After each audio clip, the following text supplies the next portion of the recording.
My co-host on 120 Minutes tonight is Mr. Iggy Pop. Howdy. And instead of counting down the college chart, Iggy, what are your top 3 records out now? Okay, I like the new Cramps a lot. Okay. It's just got a real good life in it, and her guitar playing is terrific on this record. Did you see them on tour this time around? I haven't seen him yet, no, because I've been out doing stuff myself. I played a gig with him Halloween 1976 or 7 or something. They'd know. They'd remember. That must have been a great lineup. Yeah, it was a long time ago. And the lyrics are good on this Cramps. And I haven't seen the video yet, but I hear that's good too. Oh, it was lots of fun. Yeah. And they took a lot. There's a great guy named Link Ray, and I think they get a lot out of him. And if there wasn't no Link Ray, there wouldn't have been a whole lot of things that happened. So I like them very much. It's just real down music. Mm-hmm. Yeah. What else do you like? I like The Good Son a lot. The Nick Cave record? Cave, yeah. That's beautiful. Really, really beautiful songwriting. It's really, really good. And it's not, he's not trying to cop to any particular trend that's going on or anything. It really comes from there, and I really like listening to that. And I heard the new Sonic Youth Cool Thing. That sounds good. That sounds good. And I heard the album once. The album's called Goo. I just heard it once through, and it sounded like Sonic Youth to me. You know, it had the same. It's the first major label debut. So everyone's going, will it be a sellout? No, it sounds just the same to me. Yeah, it sounds great. Yeah. Well, let's check out a video from the Cramps' new album, Stay Sick. We'll be back with more of Iggy Pop. We're spending 120 minutes with Iggy Pop. Iggy, you have a new album called Brick by Brick. Yeah. Who did you work with on this one? Oh, God. Kate Pearson, John Hyatt, Waddy Wachtel, Charlie Drayton, Kenny Aronoff, the Wazettes, all the guys, Sweet Pea and Sir Harry and Donnie Ray that sing backup with Was Not Was and lead and all, backup on my record, Slash and Duff McKagan. From Guns N' Roses? Yeah. And how did you hook up with those guys? We played gigs together and sort of, you know, check each other out.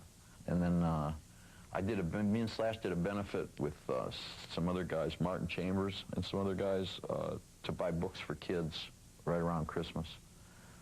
And so we play around, you know, like that. How did you hook up with Don Was to produce the record?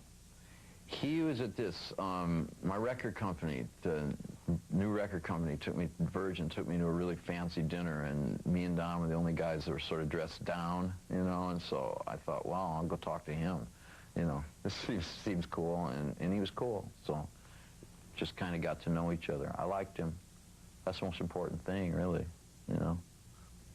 And you have a new video called Home. Where did you shoot this one? The streets of Los Angeles and in a giant shopping cart. Okay, you want to check it out? Yeah, sure. Okay, this is Iggy Pop with Home. We're back with Iggy Pop on 120 Minutes. Iggy, you have a new album called Brick by Brick. Has the process of songwriting changed for you over the years? Maybe a little, but basically it's still the same gear. I get some music going, and if it feels good and gets me either like in some sort of a mood or excited, you know, like whoa, whoa, whoa, then generally some sort of words will suggest themselves. Maybe something I didn't even know was on my mind. Back in those days, were you using songs as a way to get out some of the emotions that you felt churning around inside yourself? Well, I certainly use I write off guitar, and I certainly use the guitar and the musical experience as a way to get the feelings out. I think your deepest feelings don't really even need the words. And then with the words, it's more a sense of, I don't want to sing something that's hokey, so I try. It's sort of a process to try to sing about what you're really doing and something that's real and what's really on your mind. But it's not that easy. You kind of got to hunt for it, I think. That's what I find, anyway. I'm going to carry on talking with Iggy. We'll be right back, and you guys watch this. My co-host on 120 Minutes tonight is Mr. Iggy Pop. Iggy, when and where did you first form the Stooges? 1967 in Detroit area of Michigan. a little town called Ann Arbor, and that's when and where. And the first self-titled album came out 2 years later in '69. '69, yeah. And you followed that up a year later with Funhouse. Do you ever listen to these old records, and when you do, what do you think?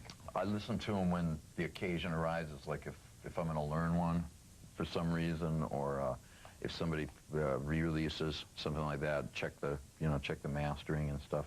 I like them a lot. I like them. Do you ever think maybe hearing some of the punk stuff that came around in the late '70s, hey, I was doing this 10 years earlier? No, I think that's been overplayed, really, because I think it was a whole different thing at that point. I think what was interesting about what we were doing, a lot of it was sonic.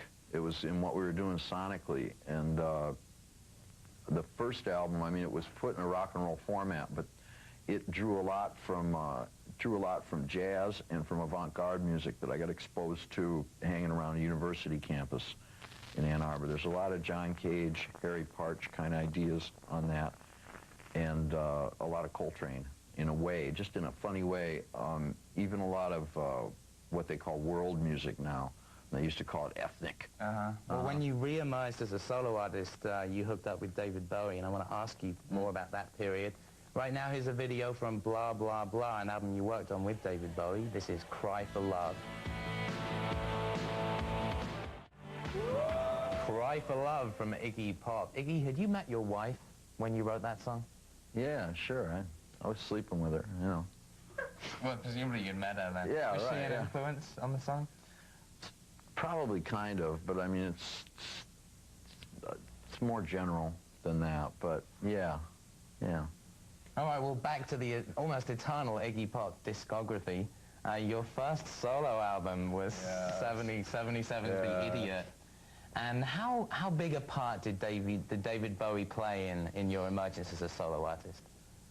Well, I mean, put it this way, before I made that record, I was a street person in LA, basically, and I'd been kind of stymied by the entire music business and a really disastrous manager in general, and drug problems and drinking and general carousing, you know. So at the time, I could have put together kind of just a stock rock band, something glam, something tasteless, but I didn't want to do that. And it was really timely that he suggested basically two things: getting out of LA, which is great, and making an album together, which was a good idea, because I think had he not come along with that proposal, I probably wouldn't be talking to you.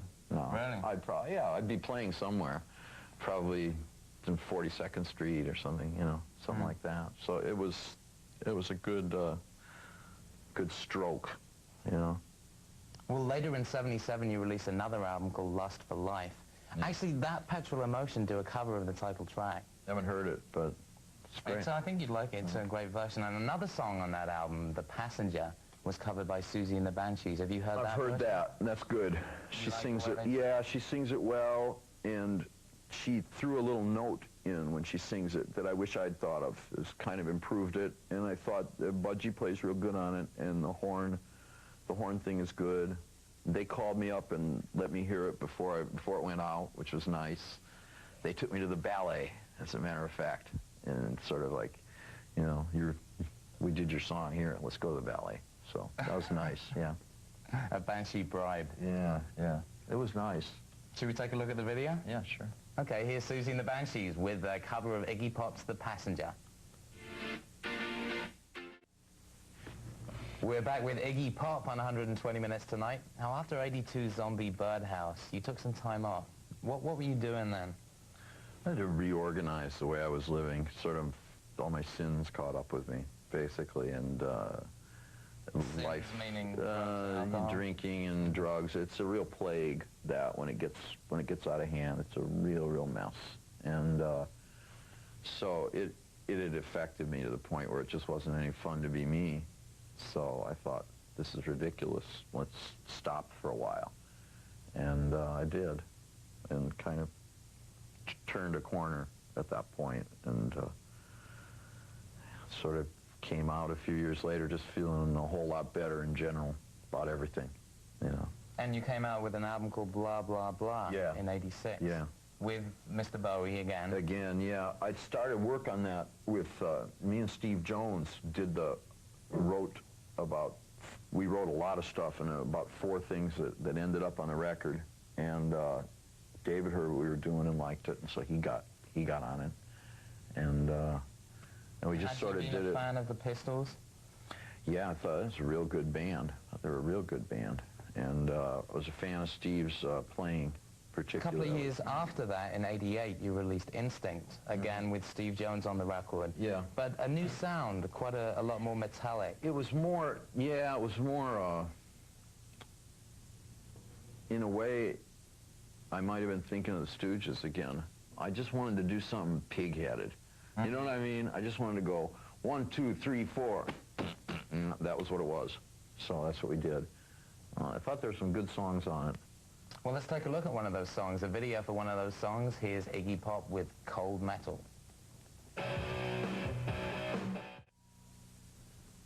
Welcome back to 120 Minutes on MTV. Iggy Pop, you've been a professional musician for what, 25 years now? Yeah, maybe longer. I got my union card when I was 14. So. If you had to pick 3 of your favorite all-time records, what would they be? Okay, one would be 12 by 5 by the Rolling Stones. That came out in the mid-'60s, and it's just real basic R&B. There's hardly any echo on it. They do songs like Around and Around by Chuck Berry. They do it great. And it just sounds tough. The whole record sounds tough, and nothing sounds false in that record. Nothing sounds fat. That's what I really hate it when rock and roll starts to sound fat. I can't bear that. And there's a lot of records that could use Weight Watchers, huh? I reckon so. What would be another one of your favorite all-time records? Okay, John Coltrane, A Love Supreme. John Coltrane, this is also from the 60s. And he was kind of based out of here. I think he's from the Carolinas, here being New York. And he's a sax player. And bringing it all back home, Bob Dylan. Okay. And that's also from the same time period, middle of the 60s. It's got songs like Love Minus Zero, No Limit, and it's got a great song called It's All Right, Mom, Only Bleeding. And basically, the vocals and words are great, but also his guitar, what he's playing on guitar is unbelievable on that record. It casts a spell on you. You can't get out of it. It's just this mood, and it's very, very, very powerful. And that was one that really made me want to be a musician and do something like that, you know. It was just enchanting. Okay, we're bringing Iggy Pop to your home tonight. Stay tuned. My co-host on 120 Minutes tonight is Iggy Pop. Now, Iggy, you're quite open about having abused drugs and alcohol in the past. Why do you think you got started on that road? I don't know how open I am, really. It was around, basically. It's just everybody was doing it. It was practically advertised in the 60s, especially during the summer of love. How difficult for you was it to get straight? Quite difficult. I'm not AA or anything. You know, I'm just normal now, basically. You know, I mean, I'm straight now, Dave. You know, yeah. But you know, like, you know, I just go through the day and do my work and do what I have to do, and then at the end of the day, I relax like everybody else. But just normal perspective, basically. But there was a time that when I know a lot of people in what I do really felt that, you know, they had to be out there in this certain way to work. And when the two get mixed up, when it's like I can't do anything good unless I'm out there, you're headed for trouble. Mm-hmm. Yeah. All right.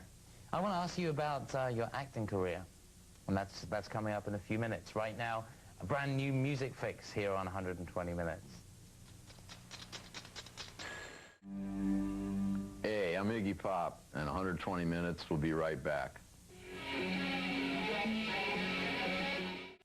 miracles happen. We got Iggy Pop on 120 Minutes tonight. Iggy, did you write Living on the Edge of the Night specifically for the Michael Douglas movie Black Rain? No, I didn't write it.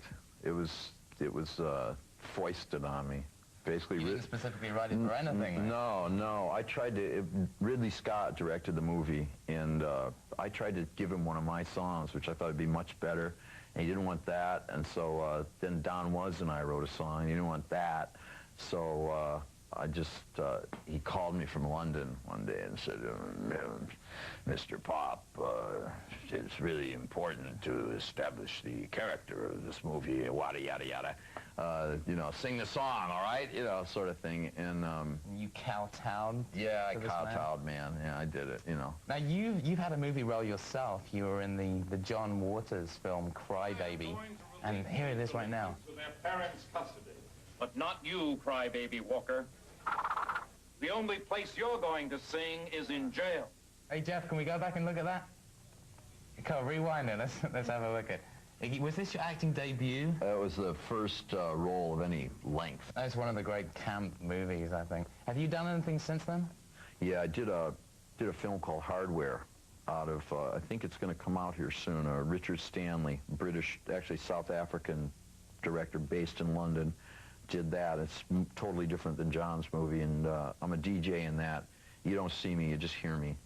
There's kind of an irritating disc jockey of the future. Well, you're a busy man. You've got a brand new album out called Brick by Brick. You going out on tour in support of this? Yeah, eventually, once it sounds good.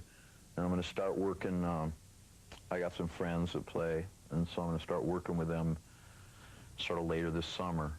So maybe fall, later in the year. Yeah, something like that. I like to play, so. Well, it's 1990, Iggy Pop. Do you still feel like a real wild child? Well, I don't know. I sang the song. It sounded all right to me. Thanks very much for coming by. Sure. A real wild one.